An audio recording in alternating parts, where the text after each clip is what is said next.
Good afternoon to all our viewers. You are welcome if you are here for the first time. And if you've been here before, thank you so much for clicking it once again. And before we go any further, let me remind you to please subscribe, comment, like, share, and turn on your notification buttons. Like I've promised, I had promised earlier on that I will bring my husband on the one of these videos. You know what, life happens. And today, before we bring Baba, I will bring you my daughter, my one and only daughter, Chido Ranganai. Chido has volunteered to ask me questions about life, as how we have lived life together. And I'm grateful to have her on the set this afternoon. Welcome. Thank you. Feel free to ask me any question. I promise to answer as much as I can. Okay. And you can come in also Okay. into the answers. Okay. So, yeah, I'm not an expert at answering questions, but you're welcome. Thank you. Over to you. You Thank can you. introduce yourself briefly as well. Oh, right. Whatever else you want to say about yourself. Fantastic. Thanks, Mom. As she said, so I'm her daughter. They like to introduce me as the second and last born, so I will introduce myself that way as well.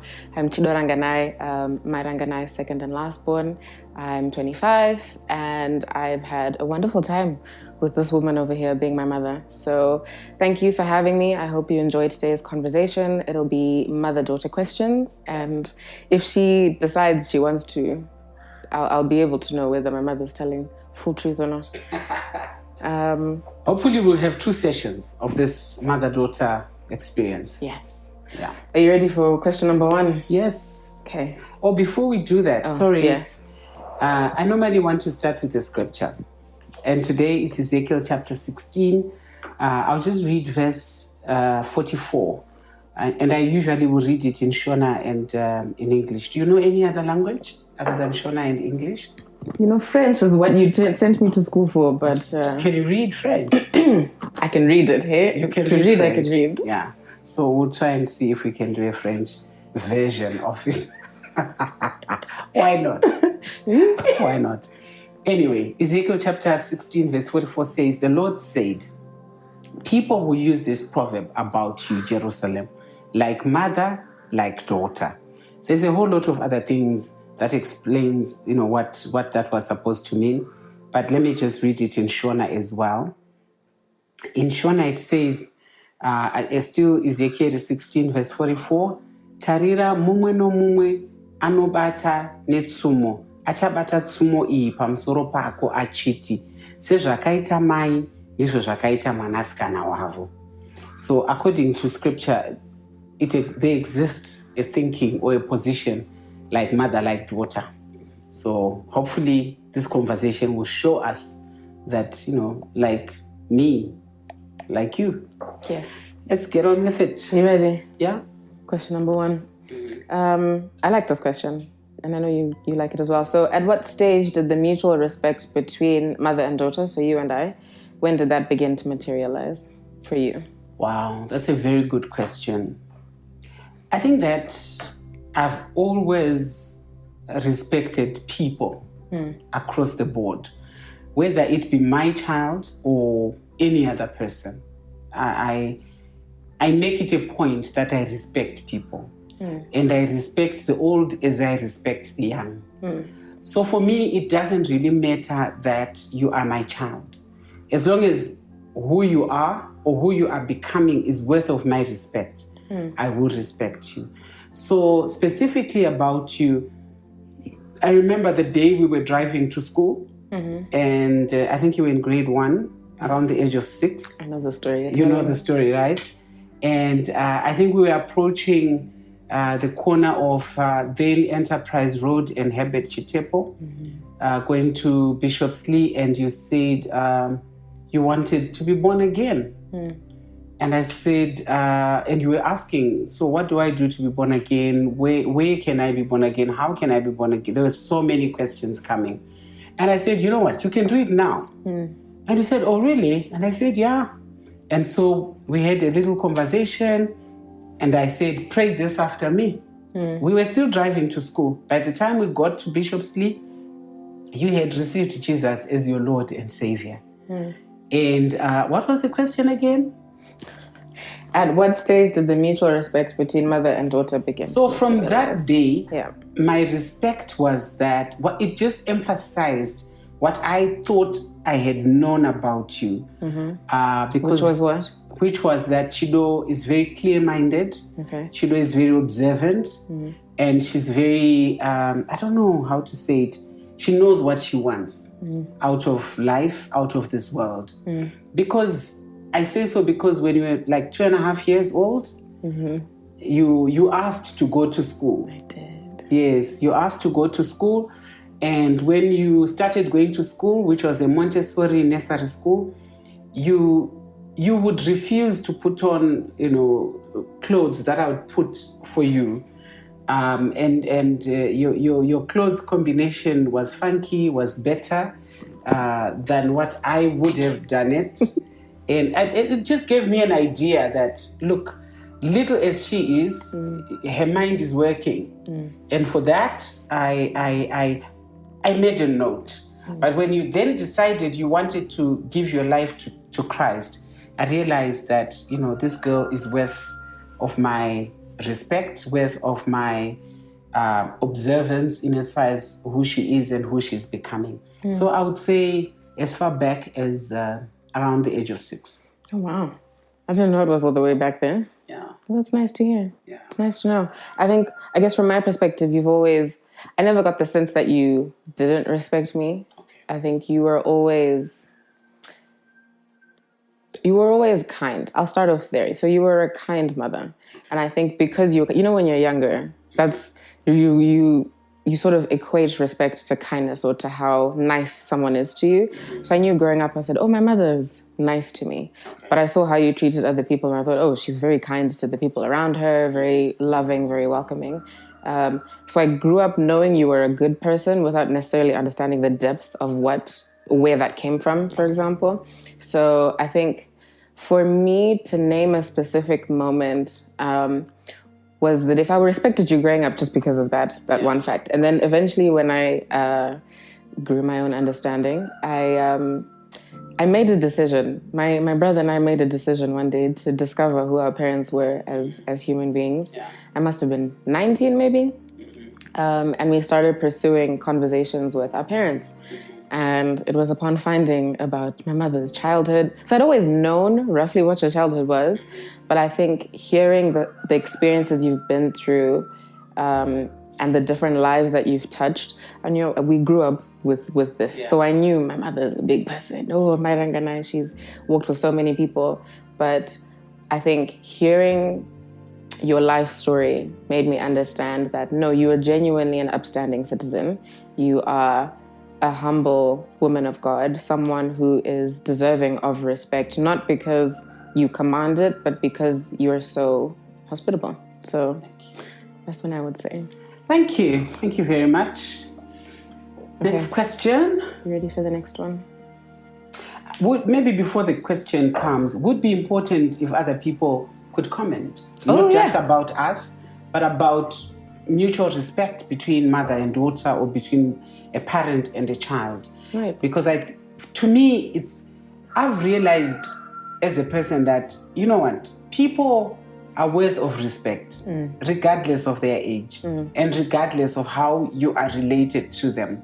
Yeah. People are just worthy of respect. Yeah. And for me, you command a lot of respect. Your mind. I'm a person who's really attracted to a person's mind. And I find we can engage, intellectually, we can have a conversation, we can disagree. That's true. But it's okay. Yeah. That doesn't take away our respect for each other. So to you, our viewers, if you have questions, if you have comments, let's discuss further. Please include that in the comment section. Yes. And we will deal with it. Yes. Yeah. Okay. Next question? Sure. Right. What are some of your greatest challenges as a mother of a child, or what were? And then what are your challenges now being a mother of an adult? Wow. Me specifically. You have 2 children, eh? Yes, I have. But I could speak universally also for the both of you, but I could speak specifically about you. What I found out was that because of how we were mentored into parenting our children, which includes issues of respect, and with respect comes the provision for allowing you to be yourself, not assuming that because you are my child, you are this about yourself.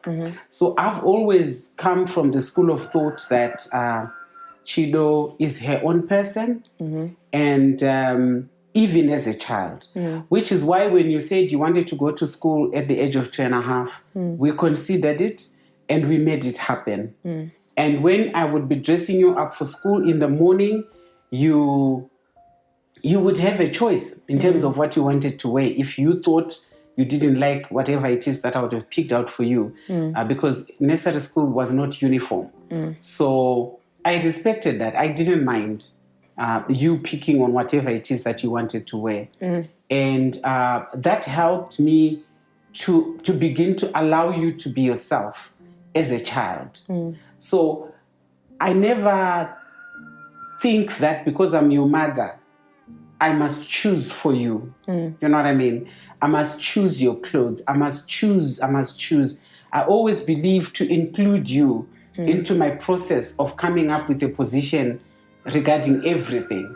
I include you, and not just me, actually, both me and Baba, we intentionally include you in our conversations, regardless of how little you are. And we found that really helped us because then when you were becoming, over the years, it meant that if you had an opinion about something, we intentionally would sit down and consider what it was. And if it's anything that we could go by, we were okay to go by it.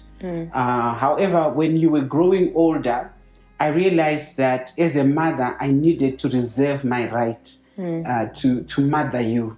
And I remember us having that conversation that, Chido, as much as I respect you and I respect your choices, let's reserve my right to mother you. And by that, I mean, there will be instances, there has been instances where I've had to put, my foot down or I have to come across stronger when I feel that what I'm talking about is important. And usually it's to do with, potentially life-altering choices and decisions. I feel that in those moments, I will hear your opinion, but I reserve the right to assert myself as your mother. And I've enjoyed those moments as well. Not many, but I've enjoyed that. I'm glad they're enjoyable for you. Yeah. I know this question wasn't directed to me because you're the one who's mothered me through childhood and adulthood. But I think one thing I can say is, in terms of the difference of how I've perceived your mothering, is when I was a child, I mean, hindsight is 20/20. Yes. So I think looking back now, you applied wisdom to my character building. Okay. That's one thing I can say. And for you to acknowledge that you allowed me to be my own person is something that stems out of your own character. One thing that I proudly say about you is you are unapologetic. One of the most, if not the most unapologetic person about who you are that I know in my life. My father's the other one, but we're here about you today. So I think that's behavior I grew up seeing. So even, through the journey of becoming, that was an example that I had from you. So that wasn't terribly difficult for me to be able to follow in the footsteps of. And then as an adult, I think you have mothered my decision-making process. So not necessarily the decisions themselves, but you work in a way that's similar to how I like to see life, which is in principles. I like to function off of, this is a principle that I ought to follow in my life. This is a value that I ought to live by. And that's the thing that you have always reminded me of as an adult, is your values, the principles of life that you ought to live by. And let's make sure that decision-making process is sound. So that's how you've mothered me in my perspective. Yeah. And you know what? I don't want to take all the glory here. I am also my mother's daughter. You know, I come from a family of 7 girls. You do. And each different in their own way. And I respected that about my mother, that even though she had 7 girls, she did not make us come across as clones. You know, we do so in our voice, very deep voice, but in character, conduct, whatever, very different. Yeah. And I value that because I would not have wanted to be put in a box to be like everybody else. That's why in my own right, I feel if I want to be respected for who I am, I must be able to be that to everybody, including you and Gwenyai. And Nyaradzo now. And hopefully your husband. Amen. Papo. Next question? Yeah. Okay. So the next question is how do we handle conflict in order for us to create a safe space for dialogue and confrontation? That's a very good question as well. How do we handle conflict as mother and daughter? Look, I think we draw from the family values. Yeah. I don't think our relationship exists outside of our family. So I think as a family, we, at some point in our lives, we came to a place where we realized that we need values, which we will go by. And we had a conversation, me and Baba had a conversation about those values. And then we sat down with you and Gwenyai, and we discussed those values. And we came up with what we deemed, you know, our shared values as a family. And we, you know, my husband being my husband, he typed them out, he laminated them, a copy for everybody, so that if you need to see it wherever, you keep looking at these are our values. So I think once we did that, that helped us in as far as should there be an aspect of disagreement between us, we just go back to the values. And I think within those values, we then came up with a hierarchy of relationships. And one of the benefits of that clarification is we value God, you know, we value family, you know, and then if any other things comes thereafter. So because we value God, if we have a disagreement, we try and look at it from a standpoint of, okay, is there sin in what we are disagreeing about? No. Okay. Is there any place in the Bible where this kind of disagreement exists? And if there is, what does it say? We will make references to scripture if need be. And if it is something about life in general, I look at, are you violating any morals, you know, as a human being with whatever position you are taking? And then on the basis of all that, then we will engage in a conversation. I value conversation with anyone and everyone. Let's sit down and let's talk about it. After I've considered, you know, what would God say? Is it in the Bible? Are there any morals being broken? We will sit down and I will seek to understand where are you coming from? Why are you looking at whatever it is in the way that you're looking at? And then I will tell you where I'm coming from and why I'm saying what I am saying is important. If it is something menial, something, you know, I will let it pass. But if it is something that I think has consequences in your life, you know, life-altering issues, that's where I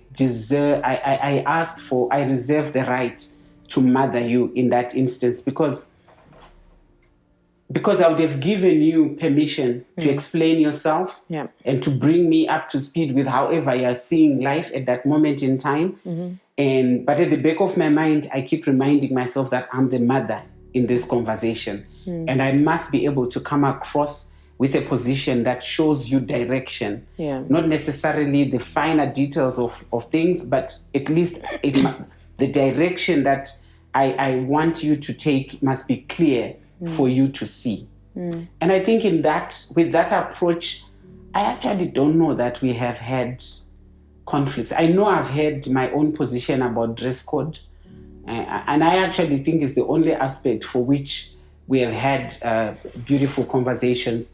Other than dress code, honestly, I cannot I cannot remember any No, like conflict. no, me neither. I love how you called it beautiful conversations. I didn't know that's what they were, but it's good to know. No, I agree. I don't think we've had many big areas of conflict, but I also think it's not that I don't think like you, I think we articulate similarly. So I've always said this is I communicate the way you do.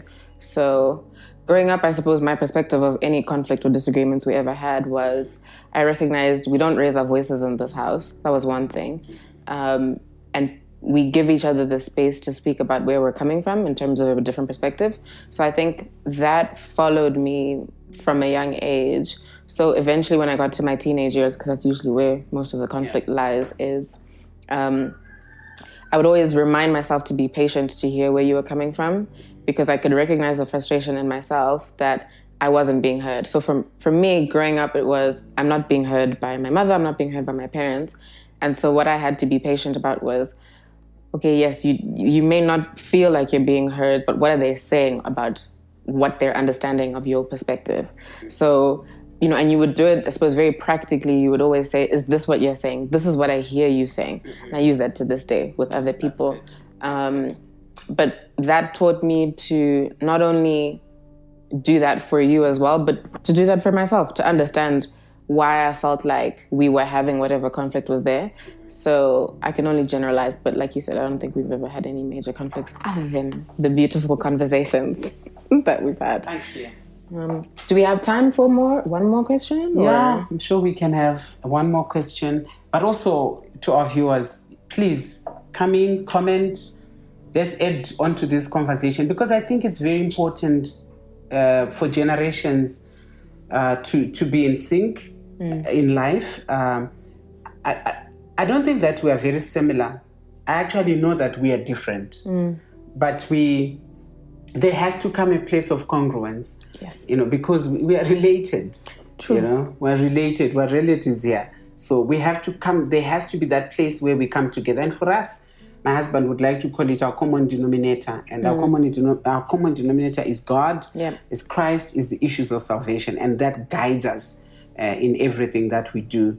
But good conversation to have, mother and daughter. Yes. Conflict resolution. Yes. Thank you. Okay, last question. I'm expecting big things. What are your best moments as a mother so far? Wow, best moments. Yeah. One of my best moments was when I woke up from general anesthetic to realize that the baby was a girl. Aww. Yeah. I wanted a girl. I wished for a girl. I prayed for a girl, but I was open, if God had given us a second boy, because it was likely that you were going to be the last child because of, the sickness that went on with the pregnancy. It was likely that you were going to be the last child. And I wished, because I kind of, envisaged that this will probably be the last one if it could be a girl. And so when I woke up, when I was fully convalescent, and I realized that it's a girl, I was really, really chuffed that, you know what, I have a girl child. And so I had prayed prayers while I was carrying you that lessons from my own mother. We grew up literally with our mother, as in doing life together, as in going to the field, coming back, going to bath in the river, cooking. We would do things with her. And I wished that for myself, to have a daughter with whom I would be able to do that. I didn't think a daughter-in-law would be, unless voluntarily of their own, I didn't think I would be able to put a demand on that relationship. So I really wanted my own daughter. And I prayed, and I remember I said to the Lord, if you give me a daughter, I will make sure that my life by that time is comfortable and I can leave work so that I can be there for my daughter. And that's how I would drive you to school in the morning as much as I could, particularly in primary school, because I took that time as our own, time together and we could have our little conversations, hence the issue about salvation. And some of your questions were why I wear glasses. I asked that. I wish I could ask you now, why are you wearing glasses? And I remember you would keep on asking, but why do you wear glasses? And then you were asking me why we didn't give you an English name. Oh, I remember. Yes, why didn't we give you and I said, which name would you have wanted? And you would give me all these weird and wonderful names. And I'm like, that baby, you're a Shona girl. You will have I had two friends with Shona English names. Yes. And I don't know why people do that. But, I felt strongly that Shona is a beautiful language. And we would have those little conversations. And I wished that, between you and me. And the question was saying again, what are your best moments as a mother so far? Your birth was, I always remember that. The day that you asked to give your life to the Lord is very important to me. The day, give me a high five. The day, final speech night at Bishopsley. Oh, yes. Oh my goodness. Yes, that was a good moment for you. Yes. I even broke our camera that night. I know. Because I just lost it completely. Just to give a bit of background, at the school that Chido attended, they used to give like an ultimate prize, not just intellectual, but it would take into consideration a child's conduct, a child's participation in sports, a child's academics, obviously, and many other things. And so on that final night, they would read like, what do they call that? What they read out for you? I don't know what it's called, but it's definitely like a list of accomplishments. Yes. So they would read them. And there were two girls who were almost like equals in literally almost everything. Yeah. And so they would read this out there, Chido. And then they would read something and nah, that's Chizo. Our friend. And then they would read and I'm thinking, and we were sitting together, these two families, and we kept on going. And in the end, we were saying, Chido together, then Chizo, Chido, Chizo, until the final announcement that then they said this child that we are talking about is Chido Ranganai. Oh my goodness, I dropped the camera. I lost it completely. I lost it. You ran all the way to the front to give me a hug. I did. So that was a very special day for me. And the one other day that I always remember is when you went, when we were looking for a high school place for you, remember? We were supposed to have gone to different schools. I didn't want to go to many schools. I opted for one school. And when we went to that one school, even though you knew that the majority of your friends were going to go to the other school, but when we went to Arundel, you really liked the fact that the head girl addressed, the grade 6 students that were coming for the open day. And you said, if I came to the school, in my year class, it will be me addressing these girls. And it happened. I'm like, yes, one big accomplishment. So I've had many moments. I also liked it. One of my days that I remember is your first major failure in life or at life. Yeah. When you failed your second year at uni. Yeah. And we discussed with Baba, who is going to go? Is it me? He also wanted to come, but obviously because of work commitments, he couldn't. And I upped and I left and I came. And on that flight, eventually I resolved I was not going to ask. We were not going to discuss it. I was just going to be there for you. If you wanted to speak about it, you could speak about it. But I determined it was not going to be an issue. My emphasis was just to be there for my daughter at this time. Because I was happy that you failed at that time. I was happy that you experienced that failure is not the last thing in life. Yeah. And that it can be a basis for lessons in life. And when you then rose up the African lioness that I know about you, I said, yes, this is the child that God blessed us with. And then you cleared the degree with a first class. What else could I have said and or done? Did that make you feel proud? It did make me proud, but your failure made me even more proud. Yeah. The way you handled yourself, the way you were able to come across, I really appreciated that God allowed it at that time, and there was grace to handle that failure. So yeah. Thanks, Mom. Yeah, I suppose from my perspective as the daughter, best moment. It's ironic that you started off with what you started off with, because for me, it's a compilation of you being available for me growing up and you being present and active in my life. I think both you and Dad made an effort to be present in my life. And one thing I always appreciate is, because I did a lot of sports growing up, was very sporty, very active. And my mother was always there. Number one, cheerleader on the side of the field, everywhere. Tournaments, away, at home, wherever we went, my mother was there. So I think I really appreciated that. And to this day, when you're trying to encourage me, you cheer me the way you used to cheer for me when I was on the field. And I love it. Everywhere I go, Chido, go. Everywhere. And I love it. I love it. Yeah. Made me proud. Oh, thank you. Proud. We're not crying. We're not crying on set. It's okay. Thank you to all our viewers. Thank you for coming along. This moment we can begin to cry, but no, we're not crying today. Thank you. Please continue to comment, ask questions, share your own stories of how your relationship has been with your own mom or with your parents, and let's enjoy these moments. Thank you for coming. Thank you. Good day.